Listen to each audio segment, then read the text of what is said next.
Genesis 4, Cain and Abel.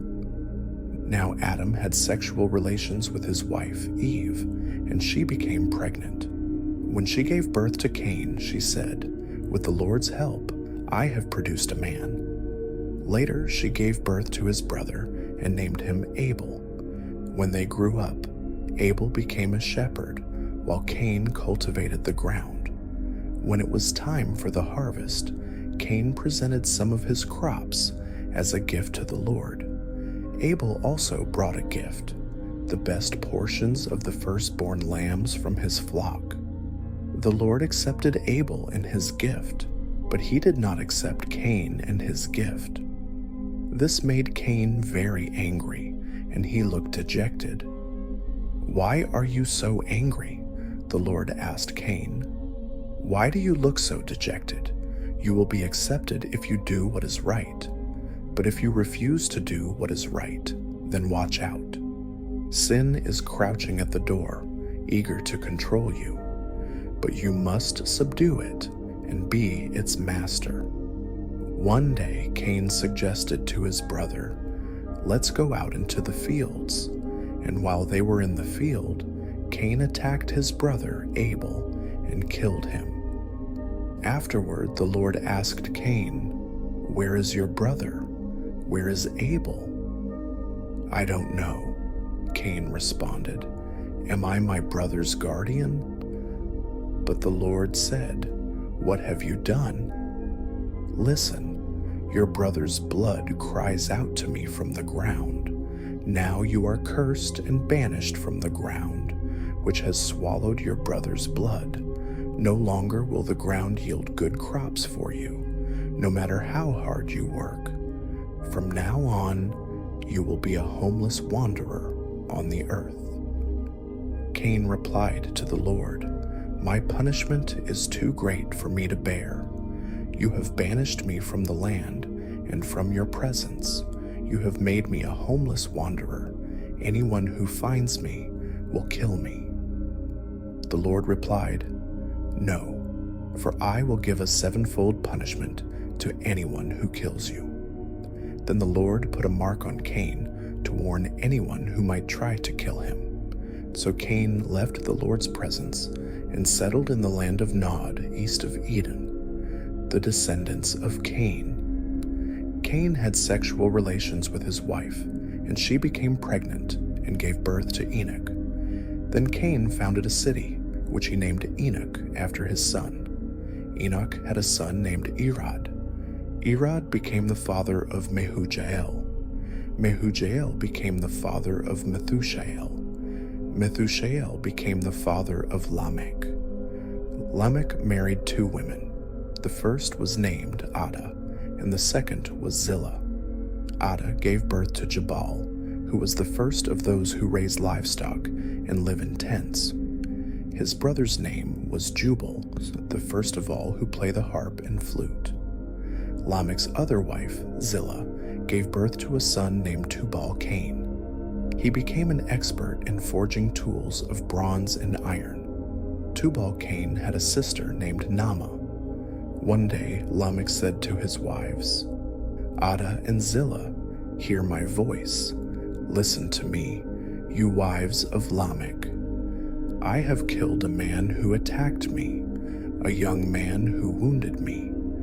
If someone who kills Cain is punished 7 times, then the one who kills me will be punished 77 times." The birth of Seth. Adam had sexual relations with his wife again, and she gave birth to another son. She named him Seth, for she said, "God has granted me another son in place of Abel, whom Cain killed." When Seth grew up, he had a son and named him Enosh. At that time, people first began to worship the Lord by name. Genesis 5. The descendants of Adam. This is the written account of the descendants of Adam. When God created human beings, he made them to be like himself. He created them male and female, and he blessed them and called them human.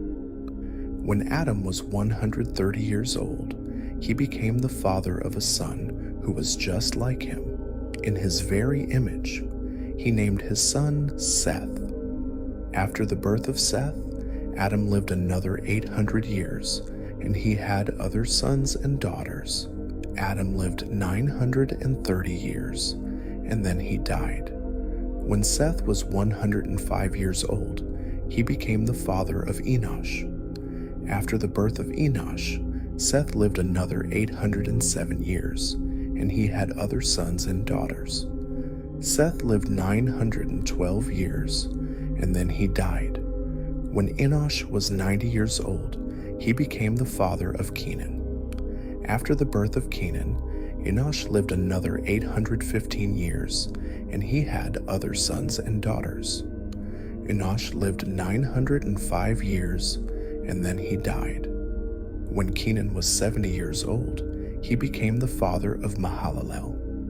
After the birth of Mahalalel, Kenan lived another 840 years, and he had other sons and daughters. Kenan lived 910 years, and then he died. When Mahalalel was 65 years old, he became the father of Jared. After the birth of Jared, Mahalalel lived another 830 years, and he had other sons and daughters. Mahalalel lived 895 years, and then he died. When Jared was 162 years old, he became the father of Enoch. After the birth of Enoch, Jared lived another 800 years, and he had other sons and daughters.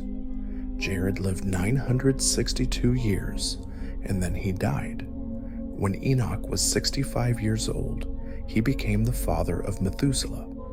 After the birth of Methuselah, Enoch lived in close fellowship with God for another 300 years, and he had other sons and daughters.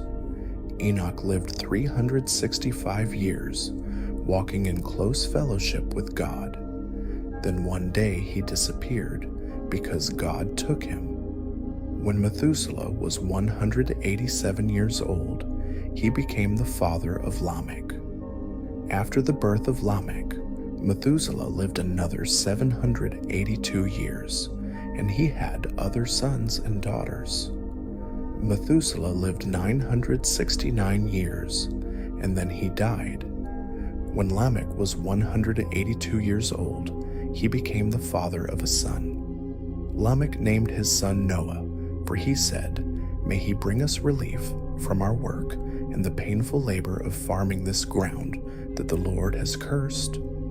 After the birth of Noah, Lamech lived another 595 years, and he had other sons and daughters.